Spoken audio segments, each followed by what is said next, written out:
रजत दलाल से लेकर करणवीर मेहरा तक 8 कंटेस्टेंट नॉमिनेट हुए हैं दोस्त। कितने? 8 कंटेस्टेंट। इस बार 2 का जाना पक्का हो गया है क्योंकि उनके पीछे 2-2 वजह है। हम आपको उन तमाम चीजों के बारे में बात करेंगे। भाई आपने प्रोमो में देखा होगा कि कॉफी शॉप एक सेटल की गई है, एक डेट सेटल की गई है, कॉफी वाली डेट। पहली डेट है जहां पर कंटेस्टेंट आएंगे, टाइम गॉड अविनाश बनेंगे, उनको वो पावर देंगे किस चीज की? नॉमिनेशन करने की। और अगर अविनाश चाहे तो वो छीन भी सकते हैं, यानी कि वो चाहे तो कुछ खिलाड़ियों से कह देंगे नहीं भैया आपको नॉमिनेशन की पावर नहीं दी जाएगी। उन्होंने 3 लोगों के साथ ऐसा किया है। 3 लोगों से अच्छा एक जो थी ना लड़की, मेरे लिए थोड़ा सरप्राइजिंग है। मुझे लगा था कि अविनाश दोस्त इस लड़की से नॉमिनेशन की पावर तो नहीं छीनने वाले, बट अगेन थोड़ा सा मुझे सरप्राइज किया और अविनाश ने ऐसा किया। तो दोस्त सबसे पहले बात करूं लड़कों की बात करेंगे। लड़कों ने किस किस का नाम लिया? विवियन ने आपने देख लिया होगा कि करणवीर मेहरा और शिल्पा का नाम लिया। ठीक है, वो दोनों नॉमिनेटेड हैं ही, आगे और बात करेंगे। लेकिन उससे अलावा रजत दलाल ने नाम लिया चाहत पांडे और दिग्विजय सिंह राठी का।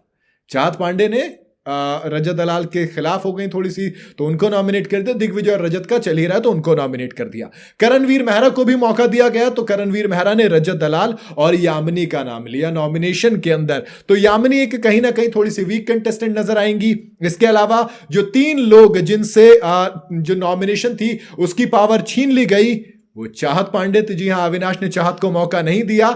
कशिश मेरे लिए सरप्राइजिंग इसलिए था क्योंकि कशिश से अक्सर इंप्रेस होते रहते हैं। कशिश अक्सर अविनाश की बॉडी की तारीफ करती हैं, वर्कआउट करते वक्त काफी कमेंट पास करती हैं। अविनाश भी उन कमेंट्स को एंजॉय करते हैं, लेकिन उनसे अविनाश ने नॉमिनेशन का राइट छीन लिया। और तीसरा दिग्विजय सिंह राठी। जी हां, दिग्विजय यानी कि जिनको जो अविनाश है वो नपती बुलाते हैं, उन्होंने भी नॉमिनेशन का राइट उनसे छीन लिया गया, यानी कि उनको भी किसी को नॉमिनेट करने का मौका नहीं मिला है। और अविनाश ने कहीं ना कहीं पावर का इस्तेमाल किया। तो फिर आपको बताता हूं फाइनल नॉमिनेशन कौन कौन हुआ। करणवीर मेहरा नॉमिनेटेड है, रजत दलाल नॉमिनेटेड है, यामिनी मल्होत्रा, जी हां डॉक्टर यामिनी मल्होत्रा भी नॉमिनेटेड है, शिल्पा शिरोडकर भी नॉमिनेटेड है, चाहत पांडे नॉमिनेटेड है, दिग्विजय सिंह राठी नॉमिनेटेड है और नॉमिनेटेड है श्रुतिका। अब जब इन तमाम लोगों में आप बात करोगे सबसे वीक कंटेस्टेंट की, तो कहीं ना कहीं सबसे वीक यामिनी मल्होत्रा नजर आती हैं। तो मोर और लेस अगर इस हफ्ते सिंगल इविक्शन होता है तो फिर यामिनी मल्होत्रा का पत्ता कट जाएगा। लेकिन जब 8 बंदे नॉमिनेट होते हैं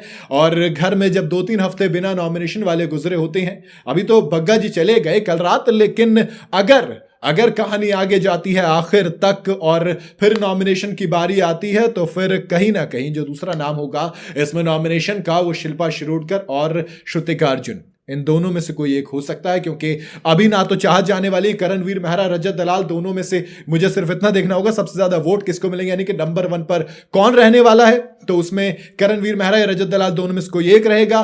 फिर इसमें नंबर 3 पर इन वोटिंग लिस्ट में कंटेस्टेंट के हिसाब से दिग्विजय सिंह राठी रहने वाले हैं। देन मेरे ख्याल से चाहत पांडे रहेंगे, फिर श्रुतिका और शिल्पा, इन दोनों में से कोई एक रहेगा क्योंकि इनसे ऊपर चाहत पांडे आ जाएंगी।